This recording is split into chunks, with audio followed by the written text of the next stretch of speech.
this is Mrs. Gooch again. So here we are practicing some volume of some prisms yet again.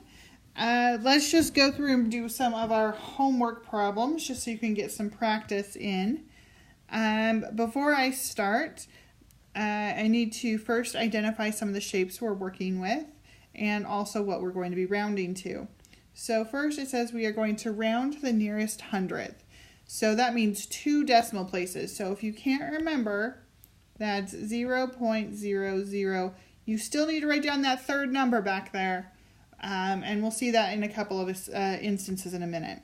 All right, so let's start off with looking at number 1. So I'm looking at number 1, and I first ask myself, what shape is number 1? I see that there are triangles. So I have my triangle is 1/2 times the base of my triangle, which is 4, times the height of my triangle, which is also 4, and then I times it by the height of the prism, or the rectangular part, and that's 8. So I'm going to type that into my calculator, and I'm going to get a very nice number.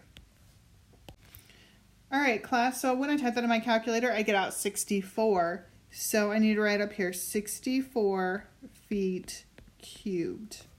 All right, so let's do the next one, number 2. Again, I see that it is a triangle, so I automatically know I'm going to use that 1/2 times the base. The base of my triangle is right where that right angle is happening. I see that's 4 times the height of my triangle, which is 3, then times the height of my rectangular piece of the prism, which is 11. Now type that into your calculators. All right, so I see that this comes out to be 66. And so I put 66 on my line, then millimeters cubed. All right, now that we've done numbers 1 and 2, you are set to do numbers 3 and a lot more going on. So let's kind of scroll through some of these.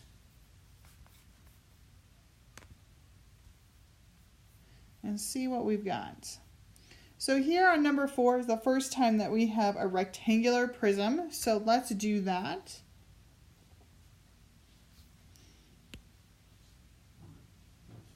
All right, a rectangular prism is I times the length times the width times the height. Very simple. So now I say the length times the width times the height. And I type it in my calculator.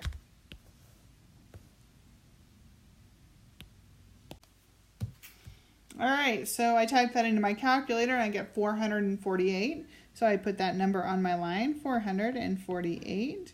I see that my units are yards cubed. If you don't remember why it's yards cubed, I times this yard unit times this one, and there's 3 of them, so that would be to the 3rd power. All right, you've now had a practice for each of the types of prisms. So go forth, conquer your homework, and I'll see you in class.